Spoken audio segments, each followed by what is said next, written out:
digitaljamsessions.com. Hello and welcome to this Digital Jam session. We have some special guest hosts who will be taking over the hosting of the show. digitaljamsessions.com. Hey everyone, my name is Mookie Callahan and you are listening to Digital Jam Sessions podcast. Welcome worldwide listeners. We are recording live from the MediaTek 360 conference. This just wrapped up at the Grand Connaught Rooms in London, and I have an amazing array of deliciously beautiful talent in front of me who will introduce themselves. Lies. And to my left is Steve. So we're going to go around the circle. Tell us your name, what you guys do for a living, your favorite type of cake. Oh, wow. Okay. So my name is Steve Sharman. I founded a company called Hackthorn International. I am an AI technology consultant and I work mainly in the media space. I'm lucky enough to spend most of my days working for UK TV in the UK, which is a fabulous broadcaster with brilliant brands. And what kind of cake do I like? Well, there's always that, because I'm English, I'm going to do that whole, well, it's Jaffa cake. Is it a cake or a biscuit? Cake. Yeah, it's got to be... Orange chocolate. Yeah, it's got to be... That's not a cake. Yeah. This cake, it's got to be Jaffa cakes. So there you go. And next, it's gone down well. I see. Yay, Jaffa cakes. Noriko, you're up. My name is Noriko Matsuoka. I'm lead strategist for emerging tech for the BBC. So I'm looking at a whole range of exciting modality softwares that everyone calls artificial intelligence, very much with a consumer focus. So I'm looking at voice softwares. I'm looking at children's, specifically voice software to keep the next gen safe. What else am I doing? I am looking at augmented. Or maybe I'll just make that up. Systematic. Augmented reality software. You're making shit up like modalities. So I know, I am. I'm just throwing out buzzwords, and actually I don't know anything about them. It's all It's in your job spec, right? Yeah. It's all a lie about the strategy in the BBC. And so I'm reviewing all of those at the moment to look at the size of the opportunity. What does it mean for the business? What does it mean for the audience? And I will pick up on the whole Jaffa cake debate. It's not... We are going to go there. Let's unpack that. Let's unpack that. Not a cake. It's not a cake. So tell me what it is. Carrot cake is cake. Oh, let's get some nutrition in there. Yeah. Victoria sandwich. And it's one of you 5 a day as well, carrot cake. Yeah, that's why I should be eating 5 big families. Brilliant. And Jenny, welcome. Hi, I'm Jenny Priestley. I'm the editor of TVB Europe. We are a digital platform and magazine all about the business of media and entertainment and broadcasting. And we're also the producers of MediaTek 360. And my favourite cake is birthday cake. Oh! Very non-controversial, like in this time. That's me. And to recap, I'm Mookie Callahan. I'm an executive digital producer specializing in very large-scale end-to-end cross-platform production, but bespoke areas of immersive tech and new technology integrated into the music and broadcasting spaces. You've probably heard me waffling voices before. So it's good to be back and good to have this really, really awesome little group. Jenny, I wanted to start with you. Tell us a bit more about MediaTek 360 and what's been happening in the last couple of days. Well, it's been 2 days of really interesting discussion around what's happening within the media and broadcast and entertainment industries. We've covered everything from what's going on with what we call OTT sports rights, and that's really exciting at the moment with Amazon coming into the space, not just tennis, but football. We've been looking at things like data and how that's changing the way that you will watch TV and you will consume content. Because we don't necessarily watch TV anymore, do we? We consume content, whether that be pictures or voice or reading content as well. We've been looking at things like AI. We've been looking at things. I've completely forgotten everything that we've done now. It's been a fictional conference. It's been a fantastic 2 days, and there's lots of coverage actually. If you want to read, there's lots of coverage available on tvbeurope.com. Brilliant. And then how is it different from the last couple of years than this year? Well, it's really interesting that last year we really focused on things like cloud and IP, which were really big buzzwords 12 months ago. Now, the big buzzwords are AI voice interaction, OTT sports and sports rights, and that's what we've talked about. And I found it really interesting that across the 2 days, the only time really that we talked about cloud and IP was in our final session of the day, the final session of MediaTech 360 2018. So it just shows how much the broadcast and media and entertainment industries are changing and have changed in the past 12 months. Cloud's kind of changed. It's what we do.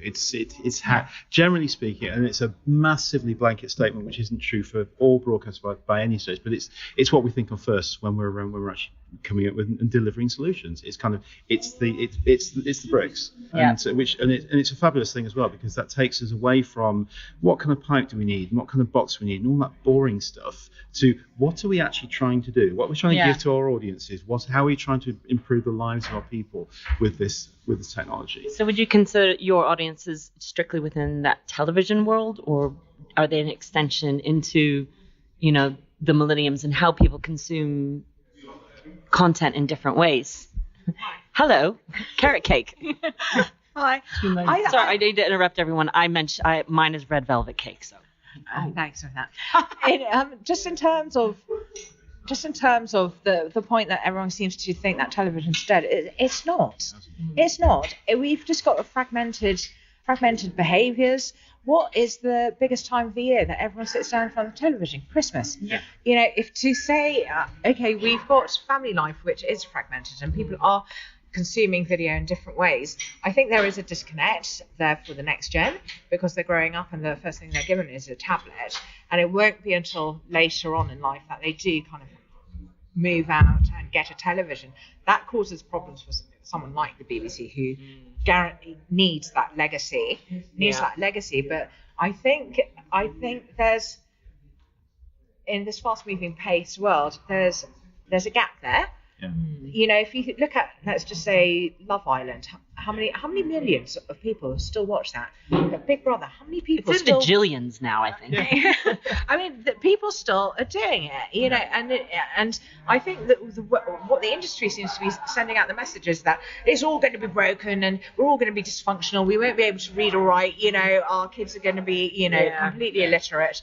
If you listen to that noise, and actually it takes a lot for us to change our behaviours, unless it's got real value for us. Yeah. Sorry, I was going to say you're absolutely right. I mean, this idea that linear TV is dead is absolute nonsense. I mean, you just look at the size of the TV industry, and look at Disney buying the Fox Entertainment assets. One of the prize things there is Sky. Breaking news. Oh yes. So one of the prize assets in there is Sky, and that's all. And effectively, that's not just a kind of massive platform in the UK. It tends to be, sorry about this, it tends to be one of the kind, because of the heavy focus on sports there, it tends to be one of the big innovators in the UK telly landscape. So HD was first out of Sky, lots of interactivity was first out of Sky. It's kind of a big driver. I mean, I think when you kind of look at what has changed is, I think, some of our mentality. So if I look at kind of my job, which is the sort of boring back-end stuff, we need you, Steve. Absolutely. We need you. Can we all keep on needing me? That's a good thing. We've moved away from how do you kind of get this signal from one place to another. And don't get me wrong, we kind of still need some of that stuff, but we're now all about, right, we've got products. How do we get product onto a platform as quickly and as cost effectively and as at the right level of quality as we can? Because you're right, it's like, some people like to watch TV. Some people like to watch their tablets. It shouldn't matter. They're all part of our audience, and that's really important. And do you find, what I see, someone coming from a broadcasting background, and it's still part of what I do for a living, but I'm independent. Once upon a time, it was battle of the ratings and battle of the rating wars. Is it potentially battle of product and tech against broadcaster versus broadcaster? Jenny? I would argue, I just wanted to follow up a point actually about us watching TV. In the first 6 months of 2018, we've had 2 major appointment to watch events that we've all, in the UK, all sat down and watched on linear TV. The Royal Wedding and the England-Tunisia game. Both done fantastically well, are the most watched events of the year so far. It's not a reality TV show that you can watch on catch-up later. These are events that you have to watch live. You cannot, I suppose you could rewatch the Royal Wedding if you really wanted to, but you can't really rewatch the England match an hour later. And so I think, Noriko, you were saying about Christmas that we all sit and watch TV, but it is throughout the year. It's not just, this is the day and we all sit down and, oh, great, TV's great and relevant again. And now for the 364 days of the year, it's not, because it is. So do you find that broadcasters, kind of rewinding slightly to what we were chatting about, is it now a product and tech war with the broadcasters? Yes, you in the black. I'd like to interject on that. I think we're very much looking at it from a business point of view. Mm-hmm. We're looking at it from an industry point of view. The consumer doesn't care. Mm. The consumer wants we're in our bubbles. Yeah, we want the royal wedding. If I'm out, I'll have to watch it via streaming on my phone. If it depends on what your lifestyle is. And I think we're very good at saying that, or believing that technology is leading the way. Actually, it's a piece of software, and it's a piece of software that has capabilities that we can use and translate that into something that has benefit to the end user. And I think that's where there's confusion. I think in terms of brand, it's very difficult, because when you have someone who's challenging the market like Netflix, like Amazon, and you move from ITV and you watch something that is ITV on Netflix, mm-hmm. you've lost the brand there. And someone goes, Netflix is great, but they don't really care that they've just watched something from ITV. Don't you find it interesting though with the whole kind of Netflix thing? I remember going to the IBC big trade show last year and sitting in the room with a particular vendor who I will not name, and the kid in the corner's going, but what about Netflix? And it's kind of, well, Netflix is a wonderful thing, but you know what? If somebody gave a UK TV channel $26 billion worth of debt instruments, they could probably generate enough content to pull that audience in globally as well. So it's not just it's not just about the tech, and it's funny that we kind of think of Netflix as a tech company, whereas what they're actually doing is becoming a vertically integrated content company, just like Disney. Just like the other kind. But it is a tech company, because you couldn't do it without the back ends. The thing is, they're valued as a tech company. You couldn't do it without the content. Sorry. Yes, you in the back. I think you're both right. And as I said, I think these are industry terms that are muddling us, if you like. What we've seen, when we talk about the voice software and we look at the hardware offerings, actually, as much as we've been challenged by it diluting brands, we've actually seen, it depends which side of the business you're on, we've seen a 50% increase in our radio listening. Well, so as much as we're going, oh my gosh, voice is going to devalue our brand, we've seen a complete flip. And that's across Google Home, Amazon, we're just like, oh, okay, we weren't expecting that. So that's a great segue into, because on our panel, so for those of you listening that you can't see our lovely faces covered in cake, we had a panel earlier about AI and artificial intelligence and the use of that within our tech spaces, and where is it changing, where is it going, kind of a little bit of a educate. And we didn't bring up the podcasting element. And I know the BBC have just created a role for a podcast commissioner. Mm-hmm. And I was so excited to see that appointment, because it's so long overdue. And coming from a media background, I know radio has made such a massive comeback because of the podcast. So I can listen to my favorite show again. The app is cool, across the radio stations. And podcast awards are happening and things. Not just because we're having a podcast now, but hint, hint, commissioner. The bat signal is at commissioner. How have you seen the audio industry change with regards to the podcasting world and integration of the AI into all that? It's interesting, because I think the broadcasting world has almost caught up with the people at home that are doing their own podcasts. Because I've been doing podcasts for 7-8 years with people, friends, talking about films, talking about entertainment. We do, one of them was done in a pub sat like this. Another one was done over Skype. If only we were in a... I know, damn, why aren't we in the pub? We're basically still at the conference, and they're striking the set. So all the banging you hear around us, we're basically, they're striking the stage and the risers and the mics as we speak. So from your perspective as a journalist, what have you seen in the changes? I mean, I was working in radio. I was working in radio 10 years ago, and we were sort of trying to put together podcasts then and just trying to work out what the hell was going on with them. Podcasts are so much more developed now, and more high tech and Crafted and cleverly put together, whereas we were just like, right, put those clips of this breakfast presenter together and put a jingle in between and chuck it out to Apple and it'll be done. So, and I think but I do think a lot of it has been that the broadcasters have had to compete with the people that are doing it themselves. I mean, there's a big audio creative company in the UK that have just, I think, invested something like £1 million in a podcast studio. And so I think they're now, the professionals kind of catching up with not the amateurs, but the people that are doing it maybe for the love of it more than the money. So they're listening to outside their bubbles and their audiences. Are you finding these changes in the back end world and innovation? Like, what direction do you go to when you get out of your bubble? And in our worlds, it's so easy to kind of get all consumed by that. But then you're walking down the street with your neighbor and you finally understand what they're listening to. And what does it make you think, oh, I need to look into this kind of tech in order to remain in the innovation field? I think for me, because I'm very heavily concentrated on emerging technology, my remit is to start understanding social behaviours. What drives people to take up these technologies? What is the interest? As I said, it's a lifestyle enabler, and we are currently drowning in the world of technology. I think the last thing that any consumer wants is to be beaten over the head with even more technology. I think we see with VR, there's a very low adoption of the VR headsets. Nobody wants that experience to have something clamped to their head. I think people are very much confused by it, and as I said, there's a disconnect, with the BBC making a commitment into voice technology. I think I raised this point earlier. We've deliberately haven't thought that 60 million of the UK will want this. We've of course haven't gone down that route, but and we've used much marginal reality check that we are going to have a very hard push to onboard people to use this. So that's what I'm saying in terms of social behaviours.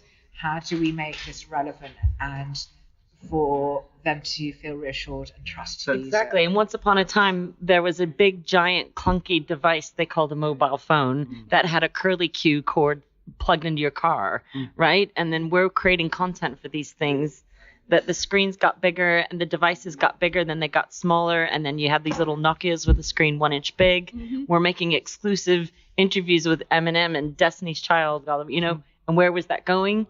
We were taking chances, but then you wait for the tech to get more sophisticated so the consumer can catch up. Are you finding this in your engineering? I think consumer tech is using a couple of things. So yes, we are finding that we use kind of more consumer tech in areas kind of like production. But I think the other thing is we've talked a lot about bubble. I think that's absolutely right. I think as an industry, we're really, really good at looking at a piece of technology and thinking people must want that. I mean, you think about some things like 3D and VR to a certain extent. It's kind of that would be brilliant. People must want that, and the amount of money that's gone into that. And then I look at it and go, well, that sounds like a really great thing. However, my kind of left eye doesn't focus properly. Therefore, I can't appreciate the brain tricks that you rely on to do stereoscopic 3D. So therefore, like the idea, it doesn't apply to me, and it doesn't apply to a whole bunch of other audiences as well. We're kind of in that cycle at the minute that you remember. Buying a TV used to be we'll buy that once every 10 years. Now you can buy one every week at the supermarket. That's a lot of TVs. Yeah. Well, it's kind of, I live in Lincolnshire, we have a big house. It's kind of, it's like, I don't have a big house if the taxman's listening, by the way. It's kind of more along the lines of the manufacturers of everything, professional stuff, our stuff, and consumer manufacturers are throwing more stuff into their technology to try and give us a reason to buy it. It's like, you look at, you're holding a lovely iPhone in front of me. You don't need most of what's in it, to be fair. No, I could throw the thing away. And I think consumers are actually catching up with that now. It's the first time we've seen in the mobile industry a massive dip. And it's like, what? Nobody's buying the latest Apple, shock horror. How long did that take? It didn't take that long. No. Do you find that's because of other hardware competitors and the sophistication of the Samsung and Huawei's? We're holding on to it for longer, aren't we? We're just going, do I need it? Do I need it? Yeah, exactly. And I think we've stopped doing the kids in a sweet shop, and it's just like, actually, okay, it's all got a bit boring now. Is it time for digital detox then? Yes, absolutely. I think everyone should go bake their own cakes and Bring them to us. and start reading and writing more on paper. Yes. Well, I do know parents that have children, and I'm giving a big shout out to my brother and my sister, respectively, in the States, where they aren't the type to give a mobile phone to a child at a dinner table in a restaurant. They bring a book or they do the coloring thing, and it's so refreshing. And I'm so glad I'm related to them, because if they did, I'd have to really scream at it and tell them off. No, it's absolutely true. It's important to find that balance. Yeah. And I know we're going to probably be having to wrap up any second now, so I thought maybe we could just finish up here. Any closing thoughts of like big changes that you think need to be happening in our industry, whether it be that cultural or technological? Yes. More women. So we did see. More women doing what? Just more women in the back end of the industry. There's lots of women on camera, and there's lots of women producers, and we need more women working in engineering and being encouraged to come and work in engineering. We need to be teaching the kids more about what they can do in engineering. Mm-hmm. There's such an untapped, let's be really honest, the majority of people working in television and broadcast engineering are white men, probably over 40. Probably overweight. Well, Steve, stop it. Well, it's all that cake we've been eating. Fair point. Let's stop. But we are about to have a real skills shortage. Where is that going to? What are we going to do? So if you had a magic wand, what's the one thing that you would change about it? Having it this sexy. access as an editor of Make a it magazine. sexy to Making tech sexy? Make tech sexy, make broadcasting sexy. You've got that power as editor of TVB Europe. Well, now, that's what I'm Jenny. trying to do. We're going to get front page news. I think we could all do a big report on this. Let's do it. 1,000, even you as token mail, Steve. Yeah. So it's one thing you would change, because we're going to have to wrap up. Sorry. So it was nice to be the token mail, but I think the one thing we have to change Twice is in one day. There you go. Yeah, that's right. It was. But I think the one thing we have to change is that is just this realization that technology isn't the thing. The thing is what you do with it. And that is culturally not great for technology. It's culturally, it doesn't fit for technologists. We've got to change our attitudes. Rico. I would say it's called innovation for a reason. Just because you have a bit of software doesn't mean that you whack it out from the You heard it here first, ladies and gentlemen. I know. Let me rephrase that. Create a creative, engaging solution to it that will engage the end user. That's what I would like to say. And just backing up Jenny's comment about in education and the female. Can you plug the initiative you've got with the STEAM and STEM again, please? There is a group called Wisdom. So people are probably more familiar with the already established STEM, which is science, tech, engineering, mathematics. There's now a separate division to drive women to be part of that. I think there are women out there, and I think you're what you were referring to, you're suddenly seeing a whole women being forced in front of the camera. Look, we've got a woman working here, folks. I think you'll see that now, and actually it's slightly unfortunate, but I would actually like to see people and men actually really pushing, really supporting fathers of daughters going out there and championing it. Yeah. And that's the way it needs to be. Couldn't agree more. And there's also, just very, very quickly, there's also a fabulous initiative in the UK kind of broadcast and tech industry called Rise, which is very, very kind of recent off the ground, but it's basically, it's a mentoring scheme to which at the moment kind of heavily female, but it's hopefully we'll get some male mentors and things in over the next couple of years. But sort of my boss at UKTV, who's a woman, is kind of a fabulous She's mentor. in the room. She's in the room. That's the right thing to say. And we love you, Sinead. and our fabulous test lead, who is also a woman, is part of the scheme as well. So it's making a difference. We need more of that. Cool. And what we've just covered in the last 90 seconds is such a recurring theme in this podcast and so many others and so many panels we do. So if you're listening out there, support your female counterparts and colleagues and family. So we're going to wrap up real quick by providing us with the social handle of your choice. Jenny will go first. Okay, so do you have that many? You need to too many. Twitter at TVB Europe or at Jenny Priestley with 2 E's, Ley. Perfect. This may amaze everyone, but I'm only on LinkedIn. So Perfect. So it's N Matsuoka, if you can remember that. We'll plug it anyway. Okay. Sorry, I was confused. You've had time to think about it. I was confused because I thought you wanted one. I was trying to think of the Crazy Cat Lady one. Oh, no, your personal. Oh, my personal. Oh, so yeah, there you go. That's good. Yeah. At the Charminator. At the Charminator. That's me. Right on. That's what And I'm send it on, isn't it? Wow. And you can find me at Mookie Approved, as always, and on LinkedIn as Mookie Callahan. Thank you so much again, ladies and gentlemen of my prestigious panel. We've had a lot of fun today at Media Tech 360. Thank you again, Jenny, for hosting, and a fabulous 2 days, and keep up the good work supporting. You two. I'm going to have to separate you two. Thanks again for listening to Digital Jam Sessions. Keep supporting tech podcasts and all tech around the world, and tell your friends and neighbors, leave the comments of what you'd like to hear next, and give us a shout. Thanks again. If you enjoyed this content, don't forget to subscribe and review, and follow us on Twitter at Digital Jam Ltd. Thinking of starting your own podcast? Why not speak to the GL Pro UK team? They handle all of our podcasting service needs. Tell them that Digital Jam Session sent you, and you'll get 10% off your first order. Find out more at www.glpro.co.uk. digitaljamsessions.com